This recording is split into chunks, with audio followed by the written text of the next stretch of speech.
श्रीगणेशाय नमः। ॐ श्रीरामाय नमः। ॐ पञ्चमुखे हनुमते नमः।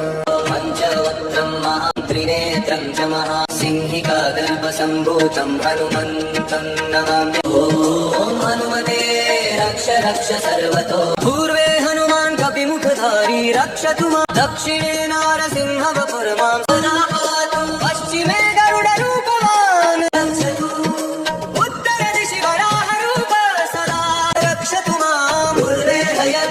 विग्रह पातु मे शिरः। अधस्तात् ब्रह्मास्त्ररूप पातु पादयुग्मं सदा मम। अष्टदिशि रक्षतु पञ्चवक्त्र स्वप्ने जागृति पश्यतः शयान् पश्यन्तं हसन्तं चलन्तं सर्वदा हनुमान् महाबलः। ॐ मञ्जनीसुताय महाबलाय रामदूताय नमः। ॐ किलकिलाय वीराय विक्रान्ताय नमो नमः। ॐ भूतप्रेतपिशाचादिनाशाय स्वाहा। ॐ असिधारात्रिशानुवत् कवचं मे हनुमान् स्थापयतु। रामभक्ताय रामदूताय हनुमते नमः। सर्वशत्रुनिवारणाय कवचं पठे रक्षां कुरु महाबाहो त्राही नमोऽस्तु ते। ॐ हनुमते नमः। गर्भसम्भूतमारुतात्मजमुत् श्रीरामप्रियं भक्तं वन्दे लङ्काभयङ्करम्। पञ्चमुखं धरं देवं हनुमन्तं नमाम्यहम्। कुर्वन्तु वानरं वक्त्रं कोटिसूर्यसम्प्रभम्। दक्षिणे नारसिंहं च भयनाशं सदा स्मरे। पश्चिमे गरुडं वक्त्रं वक्रतुण्डं महाबलम्। उत्तरं तु वराहं च कामरूपं महाबलम्। पूर्वं हयग्रीवमुखं शङ्खचक्रगदाधरम्। एवं पञ्चमुखं रूपं हनुमन्तं महाबलम्। यो स्मरेत्कातरुत्ताय सर्वशत्रुभयं हरे। नाशयेद्दु स्वप्नशुभं दुष्टग्रहसमुद्भवम्। अभिचाराणि सर्वाणि मन्त्रतन्त्राणि भूतले। सापराद्धं न मुञ्चेत्तु पञ्चवक्त्रं हनुमतम्। चिन्तयते कामं तं प्राप्नोत्य संशयम्। ॐ हनुमते नमः।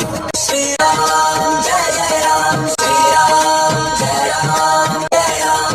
ॐ पञ्चमुखी हनुमते नमः। ॐ रक्ष हनुमते नमः।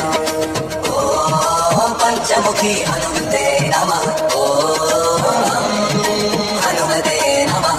ॐ श्रीगणेशाय नमः। ॐ श्रीरामाय नमः। ॐ पञ्चमुखे हनुमते नमः। पञ्चवक्त्रं महाभीमं त्रिनेत्रं च महाबलं सिंहिकागर्भसम्भूतं हनुमन्तं नमाम्यहम्। ॐ हनुमते रक्ष रक्ष सर्वतो मां। पूर्वे हनुमान् कपिमुखधारी रक्षतु मां। दक्षिणे नारसिंहवपुर्मां सदा पातु। पश्चिमे गरुडरूपवान् रक्षतु। उत्तरदिशि वराहरूप सदा रक्षतु मां। पूर्वे हयग्रीव विग्रह पातु मे शिरः। अधस्तात् ब्रह्मास्त्ररूप पातु पादयुग्मं सदा मम। अष्टदिशि रक्षतु स्वप्ने जागृति गच्छतः। पश्यतः शयानं पश्यन्तं हसन्तं चलन्तं सर्व हनुमान् महाबलः। ॐ मञ्जनीसुताय महाबलाय रामदूताय नमः। ॐ किलकिलाय वीराय विक्रान्ताय नमो नमः। ॐ भूतप्रेतपिशाचादिनाशाय स्वाहा। ॐ असिधारात्रिशानुवत् कवचं मे हनुमान् स्थापयतु। रामभक्ताय रामदूताय हनुमते नमः। सर्वशत्रुनिवारणाय कवचं पठे रक्षां कुरु महाबाहो त्राही नमोऽस्तु ते। ॐ हनुमते नमः। ॐ गर्भसम्भूतमारुतात्मजमुत्तमम् श्रीरामप्रियं भक्तं वन्दे लङ्काभयङ्करम्। पञ्चमुखं धरं देवं हनुमन्तं नमाम्यहम्। कुर्वन्तु वानरं वक्त्रं कोटिसूर्यसम्प्रभम्। दक्षिणे नारसिंहं च भयनाशं सदा स्मरे। पश्चिमे गरुडं वक्त्रं वक्रतुण्डं महाबलम्। उत्तरं तु वराहं च कामरूपं महाबलम्। पूर्वं हयग्रीवमुखं शङ्खचक्रगदाधरम्।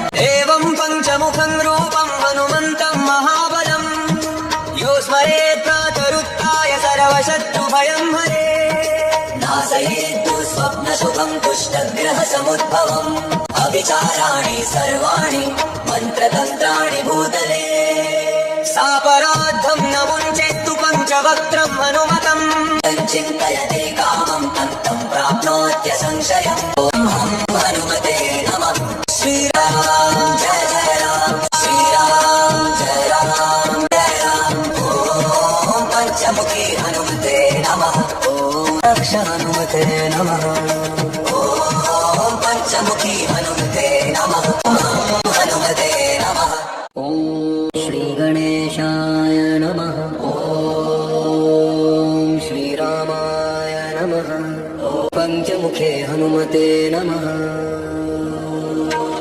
पञ्चवक्त्रं महाभीमं त्रिनेत्रं च महाबलं सिंहिकागर्भसम्भूतं हनुमन्तं नमाम्यहम् ॐ हनुमते रक्ष सर्वतो माम् ॐ हनुमते रक्ष सर्वतो माम् पूर्वे हनुमान् कपिमुखधारी दक्षिणे नारसिंहवपुर्मान् पश्चिमे गरुडरूपवान् उत्तरदिशि वराहरूप सदा रक्षतु माम् पूर्वे हयग्रीव विग्रह पातु मे शिरः अधस्तात् ब्रह्मास्त्ररूप पातु पादयुग्मं सदा मम अष्टदिशि रक्षतु स्वप्ने जागृति गच्छतः पश्यतः शयानं पश्यन्तं हसन्तं चलन्तं सर्वदा हनुमान् महाबलः ॐ मञ्जनीसुताय महाबलाय रामदूताय नमः ॐ किलकिलाय वीराय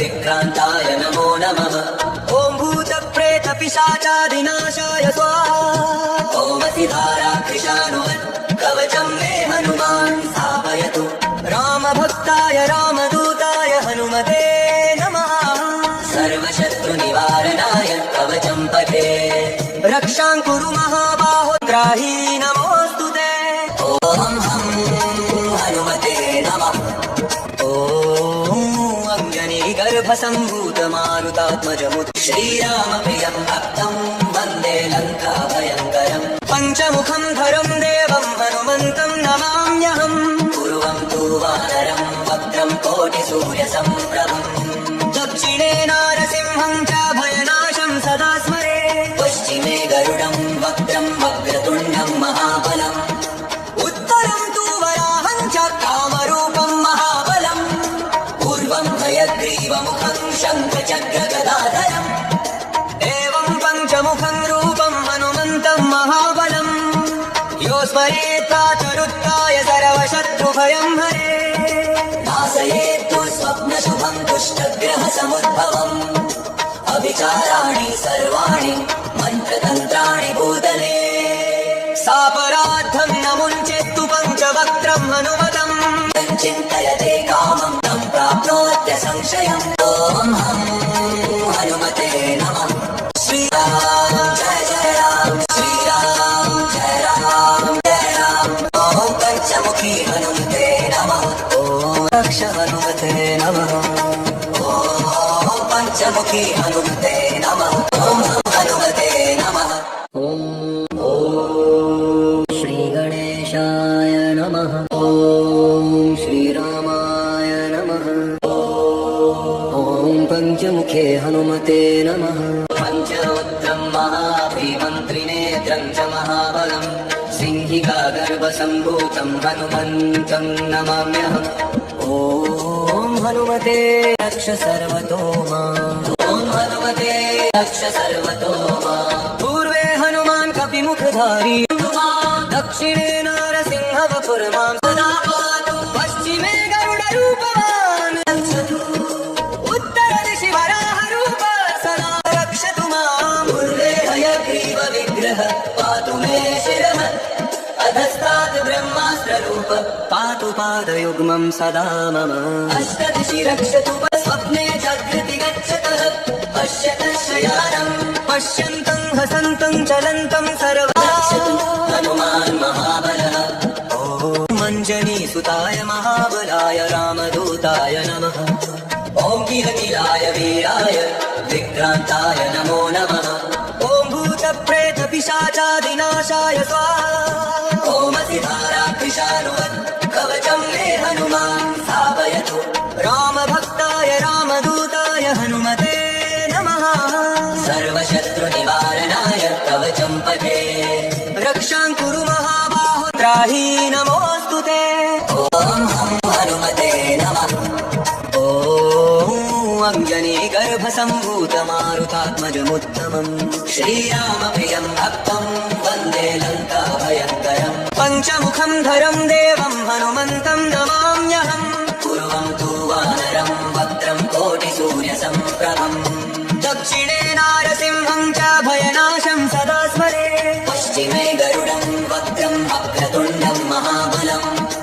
उत्तरं तु वराहं च कामरूपं महाबलम् पूर्वं हयग्रीवमुखं शङ्खचक्रगदाधरम् एवं पञ्चमुखं रूपं हनुमन्तं महाबलम् यो स्मरेत् प्रातरुत्थाय सर्वशत्रुभयं हरे नाशयेत् स्वप्नशुभं दुष्टग्रहसमुद्भवम् अविचाराणि सर्वाणि मन्त्रतन्त्राणि भूतले सापराद्धं न मुञ्चेत्तु पञ्चवक्त्रं हनुमतम् यच्चिन्तयते कामं तं प्राप्नोत्यसंशयम् ॐ हनुमते नमः श्रीराम जय जय राम श्रीराम जय राम जय राम ॐ पञ्चमुखी हनुमते नमः ॐ रक्ष हनुमते नमः ॐ पञ्चमुखी हनुमते नमः